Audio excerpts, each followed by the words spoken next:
नमस्कार। स्वागत है आपका कैरियर कंचन सिविल सर्विसेज एकेडमी में। आज हम पढ़ेंगे बीपीएससी, पीटी तथा अन्य एक दिवसीय परीक्षाओं के दृष्टिकोण से राज्य व्यवस्था के अंतर्गत अति महत्वपूर्ण टॉपिक भारतीय संसद यानी इंडियन पार्लियामेंट। इसके अंतर्गत हम जानेंगे कि भारतीय संसद के कितने भाग होते हैं, कितने इसमें सांसद सदस्य होते हैं और क्या क्या इसके कार्य प्रणाली है, और यह जो संसद भवन का बिल्डिंग देख रहे हैं इसके संबंध में महत्वपूर्ण बातों को हम जानेंगे। और इस जानकारी से हमें बीपीएससी, यूपीएससी तथा अन्य प्रतियोगी परीक्षाओं के जो पीटी एग्ज़ाम होते हैं उसके प्रश्नों को सॉल्व करने में हमें काफ़ी सहायता मिलेगी। तो आइए बात करते हैं हम भारत के संघीय विधायिका संसद के बारे में, यानी भारत की यूनियन लेजिस्लेचर पार्लियामेंट के बारे में। तो भारतीय संसद की जहाँ तक संवैधानिक प्रावधानों की बात करें तो भारतीय संसद के बारे में संविधान के भाग 5 के अंतर्गत अनुच्छेद 79 से लेकर 122 तक इसका जिक्र किया गया है। संविधान के भाग 5 के अंतर्गत आर्टिकल 79 टू 122 के अंतर्गत भारतीय संसद यानी इंडियन पार्लियामेंट के बारे में बात किया गया है। अगर हम संसद का स्ट्रक्चर देखें, उसके भाग को देखें, तो संसद लोकसभा, राज्यसभा और राष्ट्रपति तीनों से मिलकर बनता है। यानी संसद के 3 भाग होते हैं, लोकसभा, राज्यसभा और राष्ट्रपति। इस 3 भाग में से सबसे पहले हम बात करेंगे राष्ट्रपति के बारे में। तो राष्ट्रपति, यहाँ पर हम देख सकते हैं कि भारतीय संसद का गठन संविधान के अनुच्छेद 79 के अंतर्गत किया गया है। संसद से ही भारत की समस्त शासन प्रणाली के संबंध में जो नियम कानून बनते हैं, जो अधिनियम बनते हैं, तो वो संसद में ही बैठते हैं। कोई भी अधिनियम जब संसद में लाया जाता है तो लोकसभा या राज्यसभा में लाया जाता है और बारी बारी से दोनों सभाओं द्वारा अधिनियम को पारित करने के बाद और जब राष्ट्रपति के पास उसे लाया जाता है और राष्ट्रपति जब हस्ताक्षर कर देता है तब वह अधिनियम कानून के रूप में बदल जाता है। तो संसद के जो 3 भाग हैं, लोकसभा, राज्यसभा और राष्ट्रपति, उनमें से सबसे पहले हम बात करेंगे राष्ट्रपति के बारे में। तो आइए, भारत का राष्ट्रपति संसद के किसी भी सदन का सदस्य नहीं होता है। यानी भारत का राष्ट्रपति ना तो लोकसभा का और ना ही राज्यसभा का सदस्य होता है। वह संसद में बैठता भी नहीं है, परंतु राष्ट्रपति संसद का अभिन्न अंग होता है। इसकी अगर तुलना की जाए तो ठीक ब्रिटिश संसद के ताज यानी ब्रिटेन के राजा या रानी की तरह होता है। भारत का राष्ट्रपति भारत का संवैधानिक प्रमुख भी होता है और राष्ट्रपति भारत का प्रथम नागरिक भी कहलाता है। तो इस प्रकार से भारत का राष्ट्रपति भारतीय शासन प्रशासन व्यवस्था में सर्वोच्च स्तर पर काबिज है। अब हम बात करेंगे संसद के जो प्रथम सदन है या इसे निम्न सदन कहते हैं, लोकसभा के बारे में। लोकसभा को प्रथम सदन या निम्न सदन क्यों कहा जाता है, इसके बारे में हम आगे चर्चा करेंगे। जबकि राज्यसभा को द्वितीय सदन या उच्च सदन क्या क्यों कहा जाता है, इसके बारे में भी हम आगे चर्चा करेंगे। तो आइए सबसे पहले हम लोकसभा के बारे में बात करते हैं। तो जैसा कि हम देख रहे हैं कि लोकसभा का कार्यकाल 5 वर्षों का होता है और यह एक अस्थायी सदन है। यानी 5 वर्षों के बाद लोकसभा को विघटित कर दिया जाता है या 5 वर्ष के बाद स्वतः विघटित हो जाता है। 5 वर्ष से पहले भी विभिन्न कारणों से इसे विघटित किया जा सकता है। लोकसभा का निर्वाचन प्रत्यक्ष निर्वाचन होता है, यानी जनता अपने प्रतिनिधि स्वयं चुनते हैं और जनता के प्रतिनिधि होने के कारण ये लोकसभा काफ़ी शक्तिशाली हो जाता है। लोकसभा को प्रथम सदन या निम्न सदन कहते हैं और यह काफ़ी लोकप्रिय सदन भी होता है क्योंकि यह संपूर्ण भारत के लोगों का प्रतिनिधित्व करता है। लोकसभा का गठन संविधान के अनुच्छेद 81 के अंतर्गत किया गया है। अब हम बात करते हैं राज्यसभा के संदर्भ में। तो राज्यसभा का कार्यकाल 6 वर्षों का होता है और प्रत्येक दूसरे वर्ष इसके 1/3 सदस्य रिटायर कर जाते हैं, जबकि उतने ही सदस्य पुनः निर्वाचित होते हैं।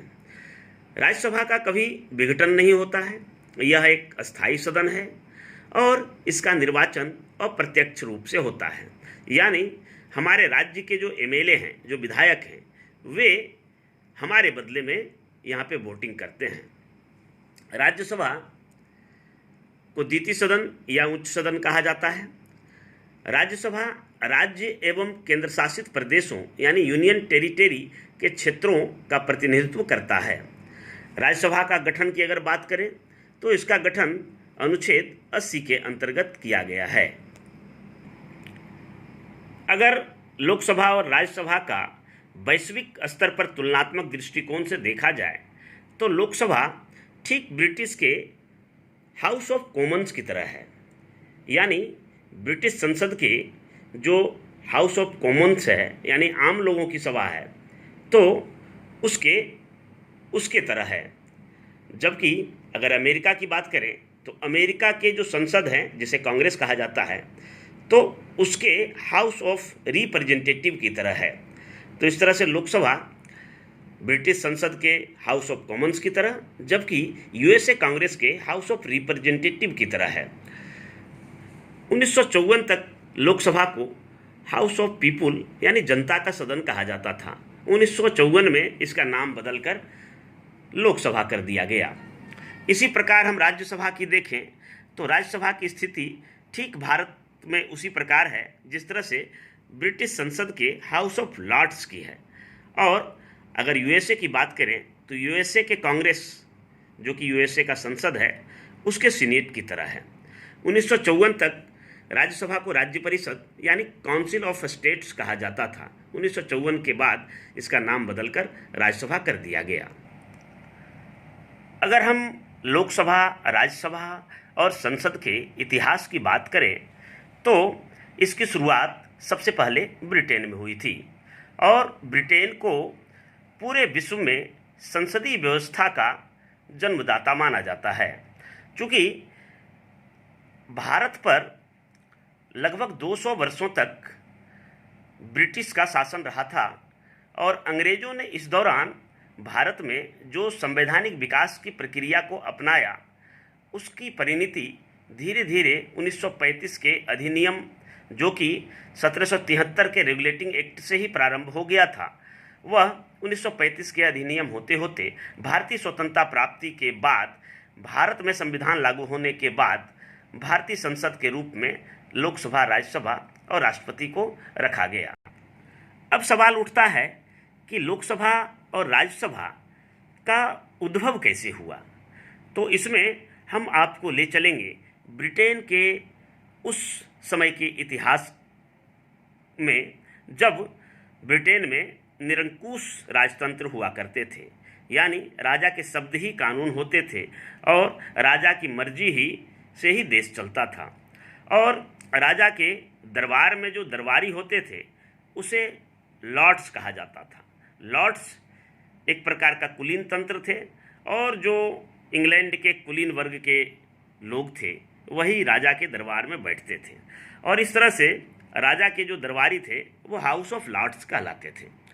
तो हाउस ऑफ लॉर्ड्स जो सामान्यतः राजा के अपने परिजन होते थे या फिर कई तरह के सामंत होते थे या विशेषाधिकार वर्ग होते थे जिन्हें जनता के बारे में बहुत ज़्यादा आइडिया नहीं होता था। इस कारण से जनता के द्वारा लगभग 13वीं शताब्दी के उत्तरार्ध से यह मांग उठने लगी कि हमारी बातें भी राज दरबार में होनी चाहिए। और इसी क्रम में हम देखते हैं कि 1215 ईस्वी में जब इंग्लैंड के राजा जॉन द्वितीय थे, तब वहाँ के लोगों ने राजा से ज़बरदस्ती कुछ नागरिक अधिकारों से संबंधित दस्तावेजों पर हस्ताक्षर करवा लिया था और राजा को विवश होकर उस पर हस्ताक्षर करना पड़ा। और यह जो घटना है तो इतिहास में, वैश्विक इतिहास में इसे मैग्ना कार्टा की संज्ञा दिया गया। आज भी जब भी किसी भी राष्ट्रीय या अंतर्राष्ट्रीय स्तर पर नागरिक अधिकारों से संबंधित कोई प्रमुख उपलब्धि आती है तो उसे मैग्ना कार्टा का संज्ञा दिया जाता है। भारत में भी जो फंडामेंटल राइट्स हैं, भारतीय संविधान के भाग 3 के अनुच्छेद 12 से 35 में जो फंडामेंटल राइट्स हैं उन्हें भारत का मैग्ना कार्टा कहा जाता है। तो 1215 ईस्वी में नागरिक अधिकारों को जब दिया गया तब नागरिकों ने यह मांग उठाई कि दरबार में हमारे लिए, जो आम लोगों के लिए बातें होती है वहाँ या नहीं होती है, इसे जानने के लिए हम अपने कुछ प्रतिनिधि को चुनकर भेजेंगे। तो प्रारंभ में जो प्रतिनिधि चुनकर जाते थे जनता के द्वारा, तो वह कॉमन्स, हाउस ऑफ कॉमन्स उसके लिए बनाया गया और वो बिल्कुल पीछे बैठकर चुपचाप देखते थे। उसे शुरुआत में कुछ बोलने या किसी प्रकार का प्रश्न करने का अधिकार नहीं था, परंतु धीरे धीरे ये, चूँकि ये आम लोगों की सभा थी, ये मजबूत होता चला गया और अपने प्रश्नों से, अपने आइडिया से, अपने विचारों से पूरे जो ब्रिटिश संसद है, जो दरबार है, उसको बिल्कुल हतप्रभ कर दिया और एक तरह से ये बहुत बड़ी इसकी सहभागिता बनी और इस तरह से धीरे धीरे हाउस ऑफ कॉमन्स की ताकत बढ़ने लगी। और इसी कारण से धीरे धीरे हाउस ऑफ कॉमन्स जो है वहाँ की मुख्य जो है सभा बन गई, जबकि जो हाउस ऑफ लॉर्ड्स थी उसकी धीरे धीरे जो ताकत है और प्रतिष्ठा है वो घटती चली गई। और कमोवेश सारी दुनिया में इसी प्रकार की व्यवस्था को अपनाया गया। जब भारत में भी 1935 में द्विसदनात्मक व्यवस्था लागू किया गया तो इसी प्रकार से जो इंपीरियल काउंसिल था उसमें 2 प्रकार का सभा बनाया गया। एक तो सेंट्रल असेंबली हुआ करते थे और दूसरा काउंसिल ऑफ स्टेट्स। उसी तर्ज पर स्वतंत्रता प्राप्ति के बाद जो भारत का हाउस ऑफ पीपुल और काउंसिल ऑफ स्टेट्स हुआ, जिसे 1954 में बदलकर क्रमशः लोकसभा और राज्यसभा का नाम दिया गया। तो इस प्रकार से इसके एक एक टर्म, एक एक शब्द, एक एक फैक्ट वो एक दिवसीय परीक्षाओं के लिए, पीटी परीक्षाओं के लिए, बीपीएससी के लिए बहुत ही महत्वपूर्ण है। इसे विद्यार्थी से अनुरोध है कि कृपया कॉपी में राइट डाउन कर लेंगे। अब हम जानेंगे संसद के कुछ और तथ्य के बारे में। तो संसद सदस्यों का अंत हो सकता है, तो इसके लिए अनुच्छेद 101 में वर्णन किया गया है। संसदीय विशेषाधिकारों के बारे में संविधान के अनुच्छेद 105 में प्रावधान किया गया है। संसद की विधायी प्रक्रिया के अंतर्गत अगर हम देखें तो राष्ट्रपति जो संयुक्त अधिवेशन बुलाता है वह संविधान के अनुच्छेद 108 के अंतर्गत प्रावधानित है, जबकि राष्ट्रपति द्वारा बुलाए गए संयुक्त अधिवेशन यानी राज्यसभा और लोकसभा दोनों के संयुक्त अधिवेशन की अध्यक्षता लोकसभा अध्यक्ष करता है। इसका प्रावधान संविधान के अनुच्छेद 118 के 4 के अंतर्गत किया गया है। इसी प्रकार संसद में सामान्य प्रक्रिया की बात करें तो अनुच्छेद 118 और संसदीय समितियां जैसे कि प्राक्कलन समिति, लोक लेखा समिति, सार्वजनिक उपक्रम समिति, इसका जिक्र अनुच्छेद 118 में किया गया है। अभी हम ओवरऑल पूरे संसद के बारे में बात कर रहे हैं। हम इसके बाद क्रमशः इसी फॉर्मेट में लोकसभा के बारे में जो छोटे छोटे और सूक्ष्म तथ्यों का गहराई से पड़ताल करेंगे दूसरे वीडियो में, जबकि राज्यसभा के बारे में जो तथ्य हैं इसकी गहराई से पड़ताल करेंगे हम अपने तीसरे वीडियो में। तो दूसरा और तीसरा सीरीज भी इसका आगे जारी होगा। अब हम बात करेंगे भारतीय संविधान के संगठन के बारे में, यानी कंपोजिशन ऑफ इंडियन पार्लियामेंट के बारे में। तो भारतीय संसद के बारे में जैसा कि मैंने पहले भी बताया कि इसके 3 भाग होते हैं, लोकसभा, राष्ट्रपति और राज्यसभा। राष्ट्रपति को यहाँ बीच में रखा गया है। तो अगर लोकसभा की बात करें तो लोकसभा में अधिकतम सदस्य 552 होते हैं, जबकि वास्तविक सदस्य उससे कम यानी 545 होते हैं। सर्वप्रथम हम भारतीय संविधान में लोकसभा के लिए जो अधिकतम संख्या निर्धारित थी उसकी बात करेंगे। तो 552 अधिकतम सदस्य हो सकते हैं, जिनमें 550 निर्वाचित होंगे और 2 एंग्लो इंडियन जिसे राष्ट्रपति मनोनीत करते हैं वो होंगे। इधर 550 में से 530 राज्यों से और 20 केंद्र शासित प्रदेशों से होने का प्रावधान था। परंतु जैसा कि हम जानते हैं कि जम्मू और कश्मीर तथा लद्दाख के केंद्र शासित प्रदेश बन जाने के कारण यहाँ पर स्थिति में थोड़ा सा परिवर्तन आया है। चूँकि जम्मू कश्मीर से 6 लोकसभा सांसद चुने जाते थे, तो ऐसे में जम्मू कश्मीर से राज्य का दर्जा छीन लिए जाने के कारण और उसे अलग अलग 2 केंद्र शासित प्रदेशों में बांट दिए जाने के कारण तो 6 सीट राज्यों से घट जाएंगे। अब जहां राज्यों से 530 सीट होते थे तो उसमें से 6 माइनस हो जाएंगे, यानी 524 सीट। और केंद्र शासित प्रदेशों से पहले जहां 20 सांसद चुने जाते थे वहां इसमें +6 हो जाएगा, यानी 26। तो इस प्रकार के प्रावधान थे। परंतु हम देखेंगे कि लोकसभा में वास्तविक सांसदों की सदस्य संख्या कितनी है। तो वास्तविक सदस्यों की बात करें तो 545, जिनमें से 543 निर्वाचित होते हैं और 2 एंग्लो इंडियन समुदाय के लोगों की इनकी भागीदारी यदि लोकसभा में नहीं है तब राष्ट्रपति इसे मनोनीत करने का उन्हें अधिकार है और वो मनोनीत करते हैं। 543 में से अगर बात करें तो राज्यों से 530 जो सांसद थे वो चुने जाते थे। परंतु यहाँ हम देख रहे हैं कि जम्मू कश्मीर को केंद्र शासित प्रदेश बन जाने के कारण 6 सीट जो जम्मू कश्मीर के कोटे का है लोकसभा सांसद के, तो वो माइनस हो जाएंगे, यानी 524। और केंद्र शासित प्रदेश जहाँ मूल संविधान में यानी संवैधानिक रूप से 20 था परंतु 7 सदस्य कम हैं, और इस प्रकार से जो 13 सदस्य केंद्र शासित प्रदेशों से चुने जाते हैं तो उनमें से 6 यहाँ प्लस हो जाएगा और इस तरह से 13 और 6 19 सदस्य अब केंद्र शासित प्रदेश से चुने जाएंगे। केंद्र शासित प्रदेशों में भी बात करें तो अकेले दिल्ली से 7 सांसद चुने जाते हैं और अदर यूनियन टेरिटरीज यानी अन्य केंद्र शासित प्रदेशों से 6 चुने जाते थे, जिसमें से जम्मू कश्मीर और लद्दाख के सीट बढ़ जाएंगे। जम्मू कश्मीर के 5 और लद्दाख के 1 सीट बढ़ जाने के कारण ये 6 + 6 12 हो गया है। अब हम बात करेंगे राज्यसभा की। तो राज्यसभा में संविधान में वर्णित प्रावधानों के अनुसार 250 अधिकतम सदस्य हो सकते हैं, जिनमें से 12 मनोनीत हो सकते हैं और 238 निर्वाचित होंगे। 238 में से 234 विभिन्न राज्यों से अलग अलग संख्या अनुसार निर्वाचित होते थे, परंतु जम्मू कश्मीर और लद्दाख के केंद्र शासित प्रदेश बन जाने के कारण उनके कोटे के 4 सीट माइनस कर दे तो 230 बच जाएंगे। और केंद्र शासित प्रदेशों से जो पहले 4 चुने जाते थे तो वहाँ से अगर हम उनके जम्मू कश्मीर और लद्दाख के कोटे को अगर प्लस कर दें तो कुल 4 8 हो जाते हैं। अब हम वास्तविक संख्या की बात करेंगे। तो वास्तविक सदस्यों की बात करें तो 245 सदस्य वास्तविक सदस्य होते हैं राज्यसभा में। राज्यसभा के सदस्य मैं फिर से एक बार बता दूं कि प्रत्येक दूसरे वर्ष 1/3 सदस्य रिटायर हो जाते हैं और उसके जगह पे 1/3 सदस्य ज्वाइन करते हैं, मतलब नए ढंग से निर्वाचित होते हैं। और यही कारण है कि राज्यसभा का कभी विघटन नहीं होता है, ये अस्थायी सदन है। तो यहाँ पर 12 राष्ट्रपति के द्वारा मनोनीत किया जाता है।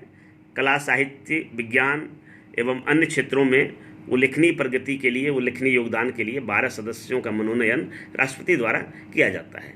शेष 233 का निर्वाचन किया जाता है, जिनमें से राज्यों से 229 निर्वाचित किया जाता था, जिनमें से 4 घट जाएंगे जम्मू कश्मीर और लद्दाख के, तो यहाँ पर बचेंगे 225। और केंद्र शासित प्रदेशों से पहले जहाँ 4 राज्यसभा सांसद चुने जाते थे तो उसमें 4 प्लस हो जाएगा और ये हो जाएगा कुल मिला के 8। अब यहाँ पर अगर हम बात करें सीटों का आवंटन का तो जम्मू कश्मीर और लद्दाख को अगर इसमें शामिल कर लें तो अब यहाँ पर स्थिति ये है कि जम्मू कश्मीर में तो विधानसभा होगा केंद्र शासित प्रदेश रहने के बावजूद भी, परंतु लद्दाख जो है बिना विधानसभा के होंगे।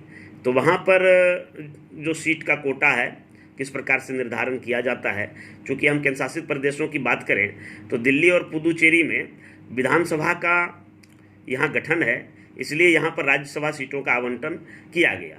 हालांकि गौरतलब यह भी बात है कि दिल्ली और पुदुचेरी में जब विधानसभा का गठन नहीं भी हुआ था उस समय भी इसके लिए 3 सीट, और दिल्ली के लिए 3 सीट और पुदुचेरी के लिए 1 सीट का प्रावधान था, और इसके संसद जो है अपने अधिकारों का प्रयोग करते हुए इसका चयन करते थे। तो अभी फ़िलहाल हम इस प्रकार से रखते हैं, JNK और लद्दाख के लिए 4 सीट, दिल्ली के लिए 3 और पुदुचेरी के लिए 1। अब हम बात करेंगे संसद के भवन यानी पार्लियामेंट हाउस, जो पार्लियामेंट का बिल्डिंग है, उसके बारे में कुछ तथ्यों की पड़ताल करेंगे। तो संसद भवन का जो पुराना नाम है वो हाउस ऑफ पार्लियामेंट है, और इसको पार्लियामेंट बिल्डिंग के नाम से भी जाना जाता है। इसका पता है संसद मार्ग, नई दिल्ली, भारत। इसके वास्तुकार थे सर एडविन लुटियंस और सर एडवर्ड वेकर, और यही कारण से है इसे लुटियंस जोन कहा जाता है या फिर लुटियंस दिल्ली भी कहा जाता है। इसका डिजाइन 1912-13 में बनाया गया था, और इसका निर्माण काल 1921 से लेके 1927 के बीच रहा था। 1927 में यह बनकर तैयार हुआ था, और तब से यह संसद के रूप में, यानी प्रारंभ में इसे इंपीरियल काउंसिल कहा जाता था, और बाद में जब भारत आज़ाद हुआ तब इसे भारतीय संसद के रूप में जाना गया। 1956 में इसमें 2 मंजिल और जोड़ा गया ताकि इसकी सीटिंग कैपेसिटी को बढ़ाया जा सके। जबकि पार्लियामेंट म्यूजियम की बारे में बात करें तो ये 2006 में खुला है। भारतीय संसद के सीटिंग कैपेसिटी के बारे में बात करें तो यहाँ पर कुल मिला के लोकसभा और राज्यसभा के 790 सांसद बैठ सकते हैं। इसकी ओपनिंग सेरेमनी 18 जनवरी 1927 को हुआ था, और तत्कालीन भारत के viceroy governor general Lord Irwin ये इंपीरियल लेजिस्लेटिव काउंसिल का उसमें बैठक प्रारंभ हुआ था, और इसका 3rd session of central legislative assembly का बैठक प्रारंभ हुआ था। अगर हम इसके आकृति की बात करें तो संसद भवन का आकृति जो है वो शेप जो है वो गोलाकार है, वृत्ताकार आकृति में है, और कहा यह भी जाता है, माना जाता है कि यह 64 योगिनी मंदिर से प्रभावित है, जो कि 11वीं शताब्दी का बना हुआ है। तो आइए हम 64 योगिनी मंदिर का भी दर्शन कर लेते हैं। माना जाता है कि संसद के जो वास्तुकार थे लुटियंस इसी मंदिर को देखकर प्रभावित हुए थे, और इसी मंदिर के रूपरेखा और आकृति के आधार पर संसद भवन का निर्माण किया गया। ये 64 योगिनी मंदिर है जिसे 11वीं शताब्दी में निर्माण किया गया था। संसद भवन के 3 मुख्य भाग हैं। पहला भाग लाइब्रेरी हॉल है, जिसका कि पुराना नाम चैम्बर ऑफ प्रिंसेस था। दूसरा राज्यसभा है, जिसका कि पुराना नाम स्टेट काउंसिल, और तीसरा लोकसभा है, जिसका कि पुराना नाम सेंट्रल लेजिस्लेटिव असेंबली था। अब हम बात करेंगे कि संसद भवन का एक नया भवन भी बनने वाला है, चूँकि पुराना जो संसद भवन है 85 वर्ष पुराना हो चुका है, और वह उसे एक विरासत और हेरिटेज के रूप में संजो कर रखा जाना है, और इस कारण से उसका लगातार अगर उपयोग होगा, लगातार उसका ओवर एक्सप्लॉयटेशन होगा, तो धीरे धीरे वो उसका अस्तित्व खतरे में पड़ सकता है। तो उसे संजो कर रखने के लिए, उसे दर्शनीय स्थल या पर्यटकों के लिए खोलने के लिए एक नया भवन बनाया जा रहा है, जिसमें सारा संसदीय कार्यों को शिफ्ट कर दिया जाएगा और पुराना बिल्डिंग को हेरिटेज के तौर पर रखा जाएगा। और नया भवन अब चूँकि बनकर तैयार हो चुका है, और इसकी आधारशिला की बात करें तो 2014 में तत्कालीन लोकसभा अध्यक्ष श्रीमती मीरा कुमार के द्वारा रखा गया था, जो बनकर तैयार हो चुका है। और 2022 से इसमें नया सत्र प्रारंभ होगा, जब पूरा देश जो स्वतंत्रता दिवस की जो हीरक जयंती है यानी डायमंड जुबली मना रहा होगा। 75वां स्वतंत्रता दिवस यानी 75th इंडिपेंडेंस डे के अवसर पर इसमें नया सत्र प्रारंभ किया जाएगा। तो सदस्यों की संख्या की बात करें तो पहले जो संसद बिल्डिंग है उसमें सीटिंग कैपेसिटी 790 है। जब अब नया जो बनकर तैयार हुआ है उसमें 1350 सीट बैठने के लिए है, जिसमें से 900 लोकसभा के लिए और 450 राज्यसभा के लिए। क्योंकि अगर हम आगे की बात करें तो अभी तक जो लोकसभा की सीटें हैं वो 1971 की जनगणना के आधार पर है, और 1971 की जनगणना के आधार पर सीटों की संख्या 2026 तक स्थिर है। 2026 के बाद लोकसभा के सीटों में इजाफा होने की संभावना है, और एक आकलन के मुताबिक 2026 के बाद जो लोकसभा सीटों में जो इजाफा होगा उसमें लोकसभा में सिर्फ 848 सांसद होंगे, और इसी अनुपात में राज्यसभा सांसदों की भी संख्या बढ़ सकती है। तो इस तरह से इतने कुल मिला के लोकसभा और राज्यसभा सांसदों की जो संख्या बढ़ेगी उसके लिए अधिक कैपेसिटी वाला बिल्डिंग चाहिए था। तो ये 1350 सीट वाले बिल्डिंग बनकर तैयार हो गए हैं। तो देखिए कुछ इस प्रकार से होगा हमारा पार्लियामेंट का न्यू बिल्डिंग, भारतीय संसद का नया भवन जो बनकर तैयार हो चुका है। 2022 के 75वां स्वतंत्रता दिवस समारोह में इसमें नया सत्र प्रारंभ होने की संभावना है। तो अभी लोकसभा के बारे में और राज्यसभा के बारे में हम अलग से वीडियो बनाकर हम पोस्ट करेंगे। विद्यार्थियों, यह वीडियो से आपको कितना फ़ायदा पहुंचा, कैसा लगा, इसके बारे में ज़रूर आप कमेंट कीजिएगा, लाइक कीजिएगा। अगर हमारे चैनल को अभी तक सब्सक्राइब नहीं किए हैं तो हमारे चैनल को सब्सक्राइब कर लीजिए, लाइक कीजिए, कमेंट कीजिए, बेल आइकन को ज़रूर दबाइए। इसी के साथ धन्यवाद। जय हिंद।